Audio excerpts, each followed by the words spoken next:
सत्संग से सोधी आवे, नहीं जीव 84 में जावे। सत्संग से सोधी आवे, नहीं जीव 84 में जावे। अब मेटो द्वेष और राग, हो राग या उम्र बतेरी जाली। अब मेटो द्वेष और राग, हो राग या उम्र बतेरी जाली। और फिर गुरु जी को परमात्मा के तुल्य मानना पड़ेगा, तब आपकी प्रॉब्लम सोल्व होएगी। भले ही पुण्यात्मा गुरु भगवान नहीं है, ये दास क्योंकि मालिक आए थे वो तो भगवान थे ही, वो भी गुरु थे, हमने उनको भी भगवान नहीं माना। लेकिन इस दास को आपने भगवान मानकर ट्रीट करना पड़ेगा, तब आपको सफलता मिलेगी। जैसे गणित के अंदर एक प्रश्न आता है ब्याज का, ऋण का। उस ऋण के अंदर क्या होता है कि हमने मूल धन खोजना होता है, बच्चों ने मूल धन प्राप्त करना होता है, वो प्रश्न ऐसा होता है। तो उसके अंदर मानना पड़ता है, मान लीजिए मूल धन 100 रुपये, वो मूल धन 100 रुपये होता नहीं, वो तो करोड़ों की संख्या में होता है। लेकिन वो करोड़ों की संख्या की राशि वाला मूलधन हमें तभी उपलब्ध होगा जब हम 100 रुपये को मूलधन मान लेंगे। अब समझदार को संकेत बतेरा, भले ये दास भगवान नहीं है, लेकिन उस मूल धन को पाने के लिए, यानी मूल मालिक को पाने के लिए आपने गुरु जी को एज ए गॉड ट्रीट करना पड़ेगा। यूं समझ ले कि मेरे सामने आज वो परमात्मा आ जाते हैं। इस दास के स्थान पर परमात्मा स्वयं भी आए थे। आज से 600 वर्ष पहले 120 वर्ष तक हमारे डले खाकर चले गए, हमारी गालियां खाकर चले गए, जूते खाकर चले गए। क्योंकि जिस बाप का बेटा शराब पी रहा हो और पिता जाकर उसको कहता महफिल में बेटा आजा तू ना नाश करे, तो वो झगड़ा कर देता है पिता के साथ, हाथापाई भी कर देता है, एक तरह मेरी बेइज्जती कर दी, क्योंकि होश में है नहीं, नशे में। तो हमने यहाँ काल के इस झूठे रंग की भांग पी रखी है।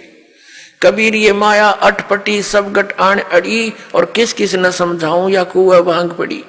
तो यहाँ हम सभी एक का कुएं का भांग पिए फिर रहे। वो परमात्मा आता है, हम उसके भी जूते मारते हैं, उसको बुरा कहते हैं, नकलियों का स्वीकार करें बैठे हैं जो आसपास भी नहीं भगवान कहिए। अब कहने का दास का तात्पर्य है कि इस दास के स्थान पर ये सोच लो परमात्मा बैठे हैं, और फिर हम कैसे व्यवहार करेंगे उस भगवान से जिसके लिए हम तड़प रहे हैं। ऋषियों ने शरीर गाल दिए भगवान पाने के लिए, यदि वो मिल जाए तो हम उसका कैसे व्यवहार करेंगे। तो ये आपने रिहर्सल करनी पड़ेगी। इस दास को डला समझ लो, एक पत्थर समझ लो बोलता हुआ, लेकिन यहां नो सोच लो हम भगवान से मिलने जा रहे हैं। तो जैसा व्यवहार आप यहां करोगे ऐसा ही स्वप्न में आपका बनेगा। मृत्यु के बाद आपको ऐसा होगा जैसे स्वप्न, और वहां भगवान दास के रूप में पहले आपकी परीक्षा लेगा, बाद में ऊपर सिलेक्ट करेगा, ले जाएगा सतलोक। तो वहां जैसी भावना, जैसा अच्छा या बुरे विचार आपके इस दास के प्रति होंगे, आपके मस्तिष्क पर लिखे आएंगे वहां पर, क्योंकि वहां कोई रोल ना चल रहा है। या तो हम 100 बात छुपा ले, आपके मस्तिष्क पर लिखे आएंगे रिजेक्टेड और सिलेक्टेड, कहने की जरूरत को नहीं, बस वहां तो न्यू करना भगवान ने, फिर रह जाओगे वहीं से। फिर ठीक है, आपने जो भक्ति की है, पहले तो यदि गुरु जी के प्रति आपकी आस्था एज ए गॉड नहीं है तो भक्ति आपकी बनाए को नहीं, भक्ति चलेगी ही नहीं। आप सब साधना करते भी दिखोगे, फिर नो हमें कोई लाभ नहीं हो रहा, तो आपके अंदर भक्ति अंकुर वो फूटा ही नहीं। तो पुण्यात्माओं, कहने का भाव यह है कि जैसे आपको दास बताना चाहता है कि उपदेश लेने के बाद फिर आपने इस दास को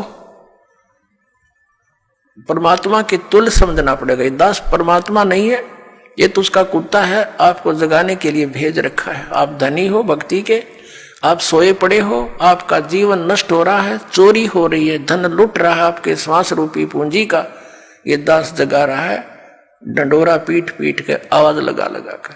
लेकिन आपके लिए परमात्मा का विधान है, गुरु गोविंद कर जानियो और रहियो शब्द समाए, मिले तो दंडवत बंदगी नहीं पल पल ध्यान लगावे। कि गुरु को भगवान मानकर चलना और रहियो शब्द समाए। शब्द समाए रखना मतलब जो उसने मंत्र दिया है वो सत मंत्र सतनाम यानी सत भक्ति, उसमें लीन रहना, गुरु जी को भगवान मानना और जो उपदेश मंत्र दिया उसमें समाये रहना, उसकी भक्ति पर ज्यादा ध्यान रखना। और जब भी मिले तो दंडवत बंदगी, जहां मिले वहां दंडवत प्रणाम करना।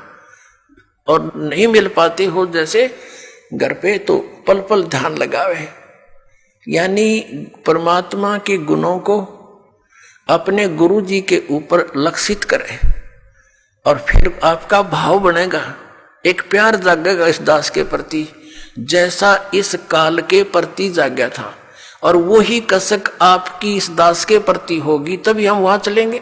जिस कसक के साथ हम वहां डटे नहीं डटे तो ऐसा ही भाव। अब हम कैसे भावित होते हैं, जैसे एक हीरो या हीरोइन नकली बात बना के, एक तो उसने पढ़ा हुआ है फिर वो बोल रहा है, उसके एक दो डायलॉग पर हम आसक्त हो जाते हैं। वो हो बड़ा क्या बात कही, बड़ा सुंदर बोला, और यहाँ दास ने ऐसा पिटारा खोल दिया इन बोलों का वचनों का। तो इस आधार से भी आपने प्रभावित होना चाहिए। जब आपकी आत्मा निर्मल हो जाएगी, कमाल कर दिया गुरु जी ने, तो ऐसे निर्णय करके ज्ञान दे दिया। तो हमने ऐसे प्रभावित होना है और आसक्त होना है उस परम पिता पर इस दास के माध्यम से। ये रिहर्सल आपकी फिर ऊपर जाके काम आवेगी जो आप यहाँ करोगे।